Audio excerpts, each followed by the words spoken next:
बोल श्री कृष्ण महाराज की जय। श्रीमन नारायण नारायण नारायण, श्रीमन नारायण नारायण नारायण, श्रीमन नारायण नारायण नारायण, श्रीमन नारायण नारायण नारायण। बोल श्री कृष्ण महाराज की जय।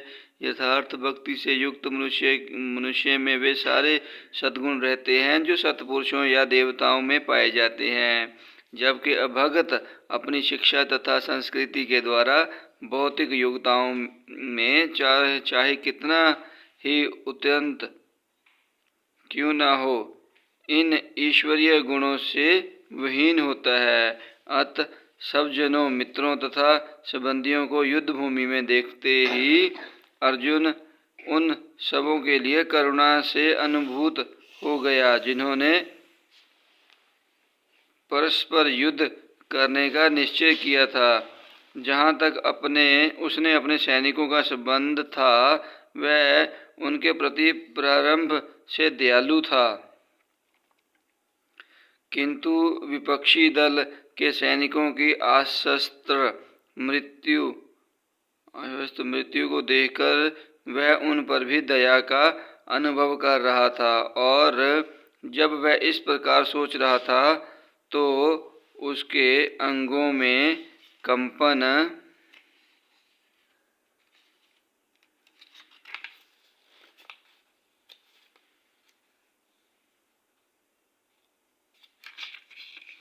होने लगा और मुंह सूख गया। उन सबको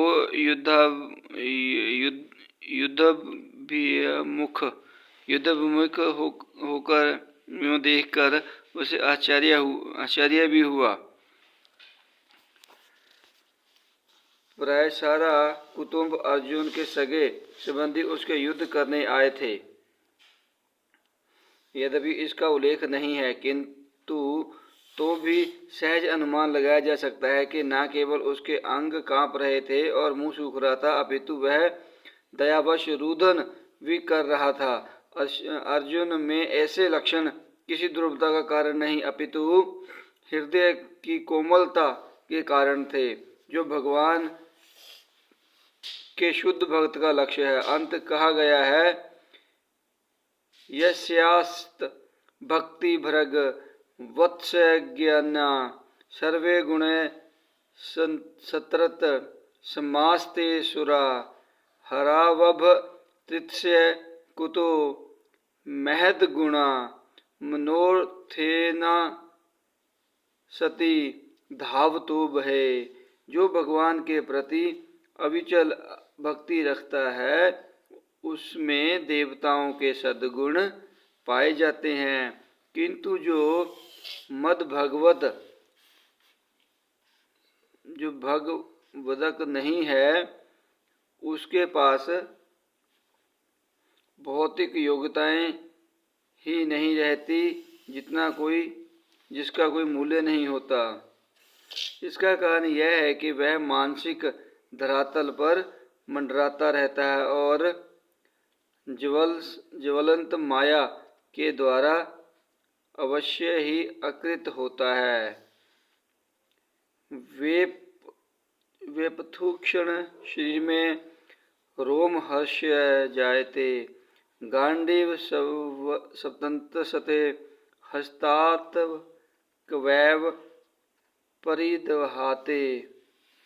मेरा सारा शरीर कांप रहा है, मेरे रोंगटे खड़े हो रहे हैं, मेरा गांडीव धनुष मेरे हाथ से सरक रहा है और मेरी त्वचा जल रही है। बोल श्री कृष्ण महाराज की जय। शरीर में दो प्रकार का कंपन होता है और रोंगटे भी दो प्रकार के खड़े होते हैं। ऐसा या तो आध्यात्मिक परमानंद के समान या भौतिक परिस्थितियों में अत्यधिक भय उत्पन्न होने पर होता है। दिव्य साक्षात्कार में कोई भय नहीं होता। इस अवस्था में अर्जुन के जो लक्षण है, वे भौतिक एवं भौतिक भय अर्थात जीवन की हानि के कारण है। अन्य लक्षणों से भी यह स्पष्ट है। वह इतना अधीर हो गया कि उसका विख्यात धनुष गांडीव उसके हाथों से सरक रहा था और उसकी त्वचा में जलन उत्पन्न हो रही थी। ये सब लक्षण देहात्म बुद्धि से जन्य है।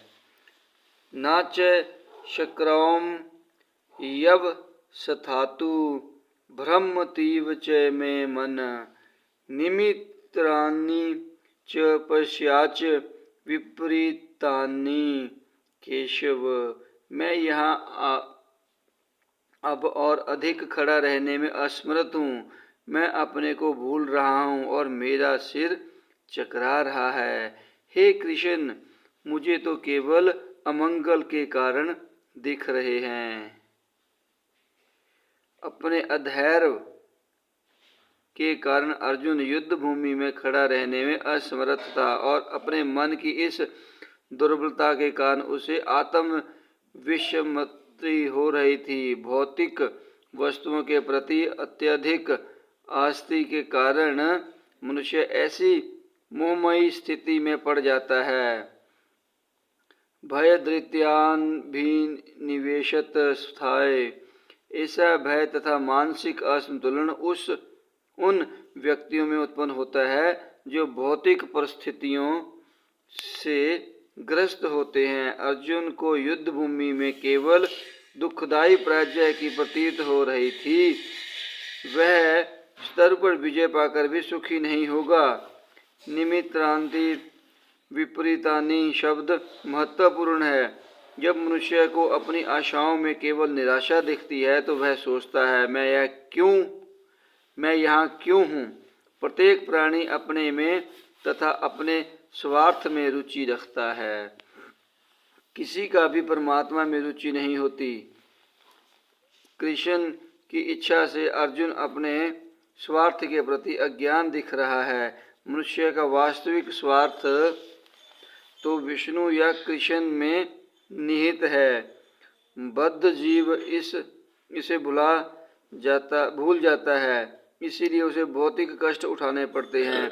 अर्जुन ने सोचा कि उसकी विजय केवल उसके शोक का कारण बन सकती है। बोल श्री कृष्ण महाराज की जय।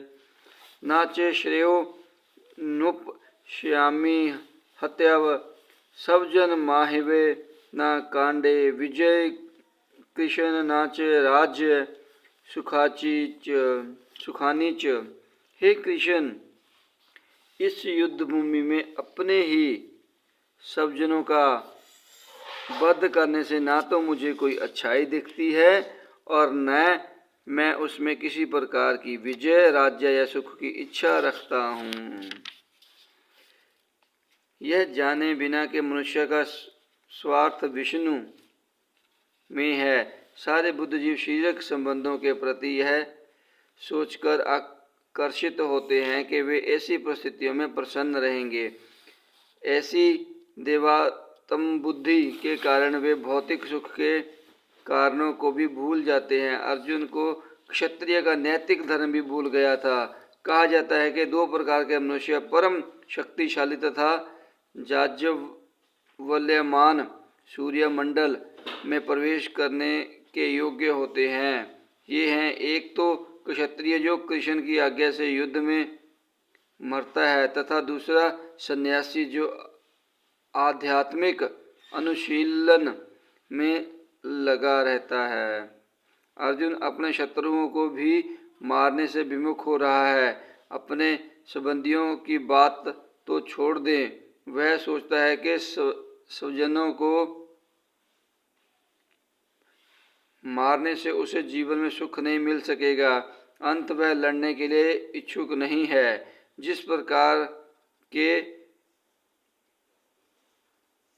भूख न लगने पर कोई भोजन बनाने को तैयार नहीं होता, उसने तो बन जाने का निश्चय कर लिया है। जहाँ वह एकांत में निराशापूर्ण जीवन काट सके, किंतु क्षत्रिय होने के नाते उसे अपने जीवन निर्वाह के लिए राज्य चाहिए, क्योंकि क्षत्रिय कोई अन्य कार्य नहीं कर सकता। किंतु अर्जुन के पास राज्य कहाँ है? उसके लिए तो राज्य प्राप्त करने का एकमात्र अवसर है कि अपने बंधु बांधवों से लड़कर अपने पिता के राज्य का उत्तराधिकार प्राप्त करे, जिसे वह करना नहीं चाह रहा है। इसीलिए वह अपने को जंगल में एकांतवास करके निराशा का एकांत जीवन बिताने के योग्य समझता है। बोल श्री कृष्ण महाराज की जय। कीनो राज्येन गोविंद के भोगे जीवितेन वा यशामर्थे कांडुक्षेत्र नो राज्य भोग सुखांची ता इमे वसिता युद्धे प्राणात ध्वनि च आचार्य च पितर पुत्रा सतधैव च पितामह मातुला शुद्रा पुत्रा श्याला संबंधी सतथा एकतांतर हंतुमिच्छमि घ्रोत्क्षिपि मधुसूदन अपि त्रैलोक्य राज्यस्य हेतु के कुमहि कृते नित्य धार्तराष्ट्र का प्रीति श्यामार्जन नर्दन। हे गोविंद, हमें राज्य सुख अथवा इस जीवन से क्या लाभ, क्योंकि जिन सारे लोगों के लिए हम उन्हें चाहते हैं वे ही इस युद्ध भूमि में खड़े हैं। मधुसूदन, जब गुरुजन, पितरगण, पुत्रगण, पितामह, मामा, ससुर, पौत्रगण, साले तथा अन्य सारे संबंधी अपना अपना धन एवं प्राण देने के लिए तत्पर हैं तो मेरे समक्ष खड़े हैं तो फिर मैं इन सबको क्यों मारना चाहूँगा, भले ही वे मुझे क्यों न मार डालें। हे जीवों के पालक, मैं इन सबों से लड़ने को तैयार नहीं, भले ही बदले में मुझे तीनों लोग क्यों न मिलते हों। इस पृथ्वी की तो बात ही छोड़ दें, भला धृतराष्ट्र के पुत्रों को मारकर हमें कौन सी प्रसन्नता मिलेगी। बोल श्री कृष्ण महाराज की जय। अर्जुन ने भगवान कृष्ण को गोविंद कहकर संबोधित किया, क्योंकि वे गोवों तथा इंद्रियों की समस्त प्रस्तंत्रता के विषय हैं। इस विशिष्ट शब्द का प्रयोग करके अर्जुन संकेत करता है कि कृष्ण यह समझें कि अर्जुन की इंद्रियां कैसे तृप्त होंगी, किंतु गोविंद हमारी इंद्रियों को तृप्त करने के लिए नहीं है।